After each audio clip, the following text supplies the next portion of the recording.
Hello and welcome to the Happy Little Futures podcast. It has been a while since I last recorded because it has been the summer holidays, and for the first time this holiday, I am in the house on my own. I've probably been on my own a little bit more, but it feels like the first time, and it's been wonderful, to be honest. I've absolutely loved having the kids around. They've all been absolutely fantastic. Um, they've really sort of enjoyed each other's company. I think they miss each other when the big two are at, like, school or nursery, or it will just be school. I'm not sure how my youngest is going to cope, to be honest, when all of a sudden it's just her. I don't know how I'm going to cope when all of a sudden it's just her. I can't remember how to parent just one child all day. So that's going to be fun. But yeah, it's been a fantastic summer. We've done all sorts of wonderful things. We have been camping twice, which it was our first time camping around my birthday, end of July.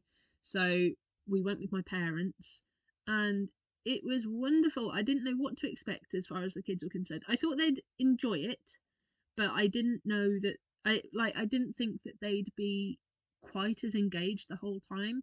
Um, we don't go with electricity. We just take a gas canister and a little stove and the tent.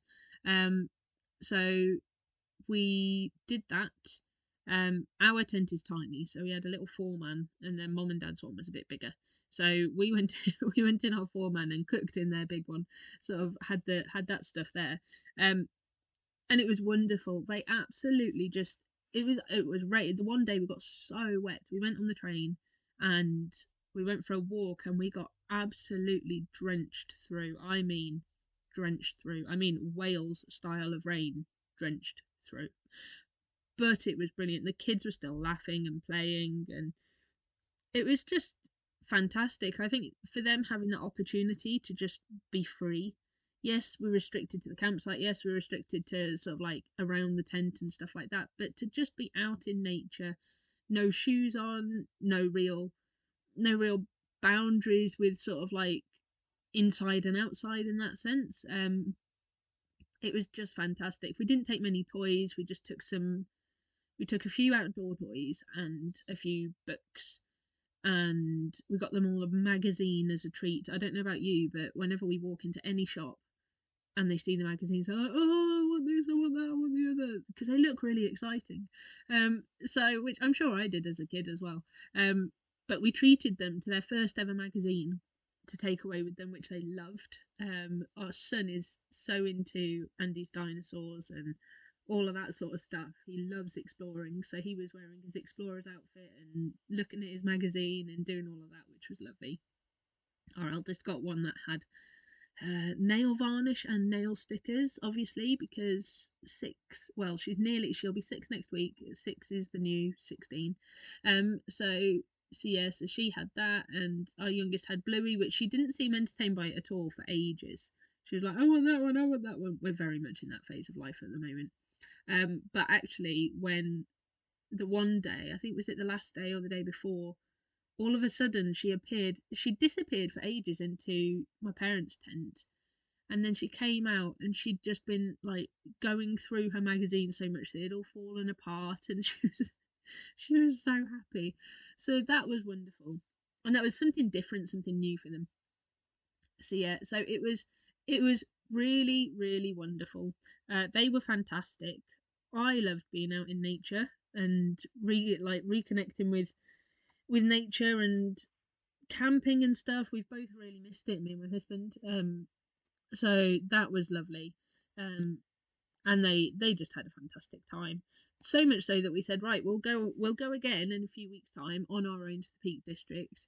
Um, and again, that was wonderful. We just went for a couple of nights this time. We've got a party in Nottingham, so we're in Birmingham, so we went to the Peak District for a couple of nights and then went across to Nottingham on the last day, and that was lovely. It was a lot busier than the campsite in Wales, which I'll be honest, when we go camping, we like to have a bit of space.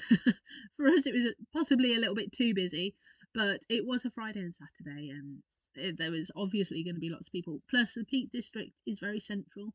When we lived in Yorkshire, we used to meet family around Ladybower Reservoir in the Peak District, because it's about the same distance for everyone. So I think there's a lot of families meeting and stuff too. So obviously it was a bit busier, but it didn't spoil it. We still had a wonderful time. The kids again were fantastic. The only problem we had is that our tiny little 4-man tent is not really suitable for 5 people, and because we didn't take the dog that time, so it's not really suitable for 5 people and cooking in the rain and all of that sort of stuff. And the wind was so bad that we couldn't have cooked in around the car, and it was extremely windy. But it was still fantastic. We made sure we all ate, and it was brilliant. We had a lovely time. They just love being out, and we've been out a lot this summer. At times I've definitely overdone it on my part, but it's been fantastic. They've just loved being out in nature, out seeing friends, out exploring places with each other. To be honest, I couldn't really tell you what we've done this summer apart from camping, and we've been to Rhythm Time, which has been lovely actually. Rhythm Time's something that we've done as a family for coming up to 6 years. We started it when our daughter was 8 weeks old, and we've been wherever we've been, sort of with COVID in the country, all of that, we've been doing Rhythm Time. So that was fantastic to do it together as a family, because it was nice family sessions, and we just really enjoyed it. It was nice to see how the kids have come on over the years. That was fantastic, and all of them singing together and sort of interacting with each other and with the it's just been wonderful doing that together. That's something we don't really ever get to do anymore, because all 3 kids have to be off, don't they, to do it. So that's been really nice. So we've done that. We've seen lots of friends, we've seen family, we've been for walks. We went to Shugborough, which is a National Trust place up in Stafford, and that again was fantastic, and the kids just lost themselves for hours. Almost had to sort of tear them away really when it was time to leave. So that was fantastic. And we've just done loads. We went to the other thing we did was we went to the Lapworth Museum at Birmingham University. So that's it's part of the geology department.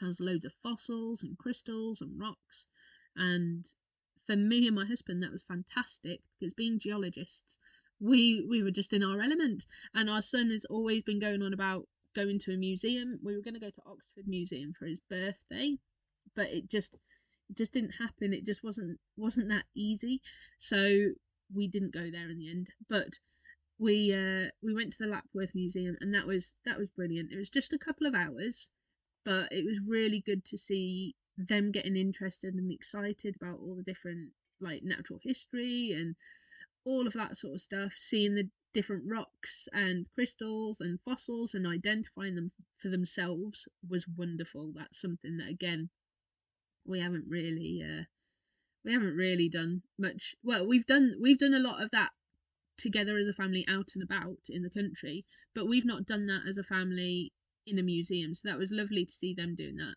and it was also wonderful to see things and fossils on my part and on my husband's part and go, oh look, it's foraminifera, and everyone sort of go, oh yeah, okay, I don't care because I'm 4. But I actually remembered and got things right, which I didn't think I had a memory anymore of before kids. So it was nice to reassure myself that I had a memory of things that I spent years and years learning. So that was fantastic. So yeah, so all in all, it's been a wonderful summer. The kids have been excellent as well. We've had a really calm summer, I would say. And I know people that have sort of gone, how have you done this? And I don't know if it's a fluke or if it's just because they've missed each other, or what I actually think it is 3.5 years of persistence in something that I didn't really fully know at the time. Obviously now I'm trained up in it and all of that sort of stuff, but when I first started doing mindfulness and meditation with my kids, I didn't know that it was going to work. We'd just gone into lockdown. my daughter was really anxious, and the doctors, as I've said in the past, were just like, oh, it doesn't exist, anxiety in kids. And I didn't know that doing all these things that I'd done as an adult and tailoring them to my children would actually help them.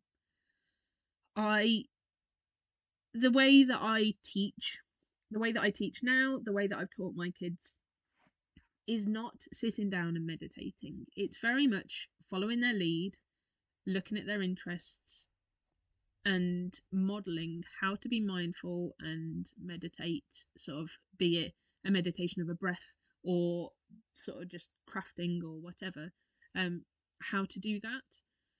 And I think it's something that I've not really, when I've been speaking to people that have looked at my social media and stuff like that, they've been like, oh, well, you meditate, my kids wouldn't meditate. It's not, I'm not teaching that. I've taught my kids how to meditate and how to be mindful and create that resilience and create that understanding of themselves and that presentness with themselves, in order to help manage their emotions and how they're feeling in a moment, and discuss with each other actually their boundaries and respect each other's boundaries. That is something that I've taught on the go.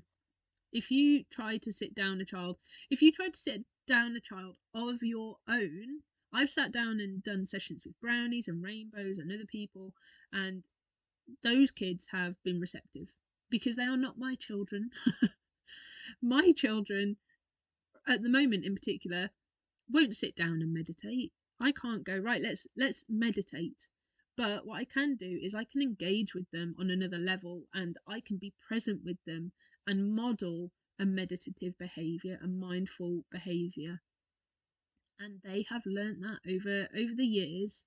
I mean, so it shocked me actually when I worked out earlier, when I was thinking about doing this podcast, that it's almost 3.5 years since COVID. COVID locked us all down. And in that time, I've just been persistent. Like I said, I didn't know that doing random breath works I was making up on the spot, that being present with them in a different way to just sitting with them and watching the telly or whatever. And oh, sorry, just stretching my legs. I'm sitting on the floor. I don't know why I sit on the floor when I do these things, but for some reason I go, right, it's time to make a podcast. I better get into a corner of a room. Something to do with sound in my head. There's the little thing at the back of my head that's going, right, you need to make the sound ambient or something, and so I go into a tiny corner. So I am literally in about sort of, oh, I don't know, a meter squared, if that. Anyway, that's not why you guys are here. So what was I saying? Yeah, when I started, I didn't know that teaching them to be mindful and meditative would actually have an impact. I remember saying to my husband, look, I know that mindfulness helps me. I can't find anything about mindfulness for kids. I can't find anything like to show that it's going to help, but I don't see why it wouldn't help. I don't see why teaching our kids now when they are young to be mindful and engage in mindful activities and meditative activities, I don't understand why it wouldn't impact them positively. I can't see where any evidence is to say that it's a negative thing. I can't see where any evidence is to say that it's a positive thing.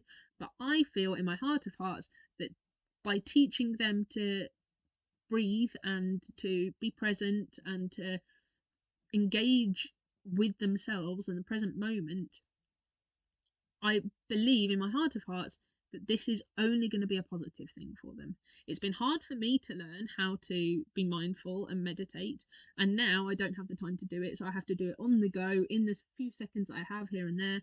And I said I just feel that this is something that we've got to work with them, and just trust that it will make a difference. And this year I really feel that it has made a difference. And yes, it's been a long hard slog, and it's been something that has been building up over the years. I know that for the past few years they've been improving in their mindfulness. I know that they've been able to engage better with their breath work. I know that I have not sat them down. I know at the start of this I sort of went, oh, I'm going to sit them down for 2 minutes and do a meditation. I don't do that anymore because it just didn't work. They were fighting back. So what's the point in pushing it? There is no point in pushing it, guys. If you push it, you'll create resistance and then they won't want to do it. That's how kids work, as far as I understand anyway. So I've just rolled with doing these little breathworks, these little things, these little mindful engagements on the go, and it has made a difference. And it's what I want for you. I've seen the impact it can have on my family, bringing in this way of life. Not it's not a it's not about making time. It's not about stopping what you're doing and being silent. It's about reconnecting with yourself, reconnecting with your child, allowing your child to see that you can be connected with a moment, even in this modern day of busyness and stress and technology, and that it is possible to live presently without worrying about what's going to happen tomorrow, what happened yesterday. You can just be in the moment, and the skills that you need through life to navigate that aren't always, you can learn them through meditation, but that doesn't mean that if you are having a moment of high anxiety, of high stress, of high pressure, or just heightened states of emotion, that doesn't mean that sitting down for 15 minutes and meditating is going to fix that. But what you learn through meditation and what I teach you through my courses is how to implement those techniques in daily life for your benefit, for your child's benefit, to help you connect, to help them connect with each other, with a moment, with themselves. And it's definitely made a difference for us.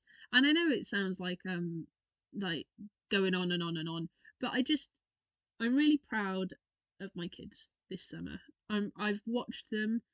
I've had moments where I've been unable to get to them, and I've heard an argument happen upstairs.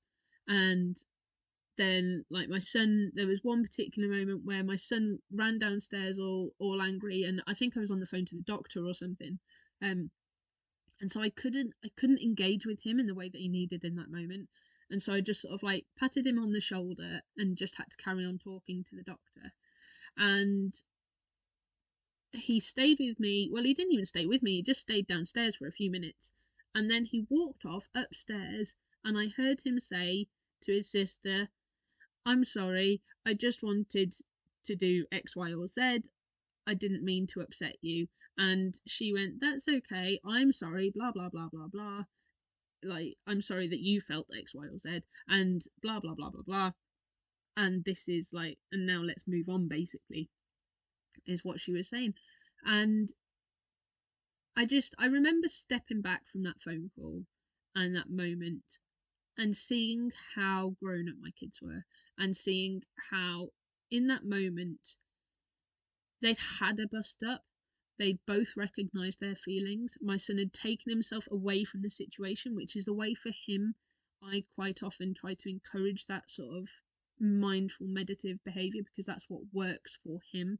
If you do my Helping Kids course, we'll talk more about that, because everything that I do with my kids and that I teach you to do with your kids is about embracing them and their being, and like sort of then working with that to introduce techniques that will help them through their lives and help build that mental health toolkit for them. And anyway, I remember sitting there going, they've recognized their emotions. He's taken himself away in the way that I've taught him. I heard him breathing a couple of times, which he in particular he is very good at doing on his own. And then he's gone back, he's acknowledged her feelings, he's acknowledged his own feelings, explained what was going on. They've both connected with each other in that moment, and then they just carried on playing nicely.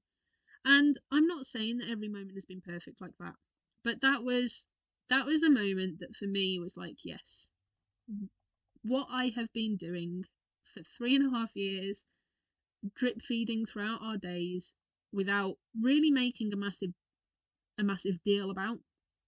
The only way that they really knew about meditation and stuff was when I sort of started training as a kids meditation teacher. I was like, oh, I'm doing this. And then we sort of really spoke about it that bit more. but they, what was I saying? So I've really seen the difference that it makes. So I'm hoping that by doing the podcast, you'll be able to hear a bit more of how I'm teaching people to meditate. I don't want you to think when I go, oh, like I'm running my Helping Kids with Mindfulness course, or I'm doing a parents meditation coaching session. I'm not sitting down. I mean, I'm not saying there's no meditation involved, um, but it's more for the parents. And in that moment, as a parent, it's actually giving you that space to connect with yourself, because that is what is important. Excuse my phone in the background. That is what is important in that sense, is until you've connected with yourself and reaped the benefits yourself, it's hard to implement some of the things that I talk about. But it's not something that I'm forcing on you. It's something that I'm showing you will benefit you. So anyway, I'm not saying that there's no meditation, but the meditation styles that I'm teaching you are on the go. There's no making time for them. I say there's no making time. Obviously, you make time for them, but you make it in your head almost rather than in your day. There's no forcing your child and going, right, we're going to sit down and meditate. I don't teach you to do that, because I have seen firsthand the resistance that you get from a child when you go, right, we're going to do this now, because that's what my children do, because that's what kids do. So there's no telling them what to do. There's no telling them how to behave. It is quite simply adjusting little moments in your day to help your children and yourself rebuild that connectivity with each other, that connectivity with yourselves, ground each other and ground yourself in that moment, teach the resilience and the self-compassion and the gratitude that can help you through life and help them through life. And that's what it's all about. So on that note, I'm hoping that I've not rambled too much. I don't think I've done an episode this long before. It's like 22 minutes or something, but they're probably going to get longer because I've got a lot to say, guys. So I will leave you on that note. And if you are interested in the Helping Kids course, please by all means email me at happylittlefutures@gmail.com, or you can sign up. There is an early bird offer until the end of August on the website at the moment, on the shop page. That's the Helping Children with Mindfulness course for parents, carers and teachers, because all of the stuff that I teach you can be implemented into life, like into the classroom in little ways, as well as into daily life as a parent. So you needn't just be a parent. You can be a parent, a carer, a professional, anyone really, anyone interacting with children. So you can apply on there, and don't forget to like and follow me on Facebook and Instagram to see lots more information and lots more of our little bits of the day and snippets of our summer. So I will leave you there, and I will speak to you soon. Bye.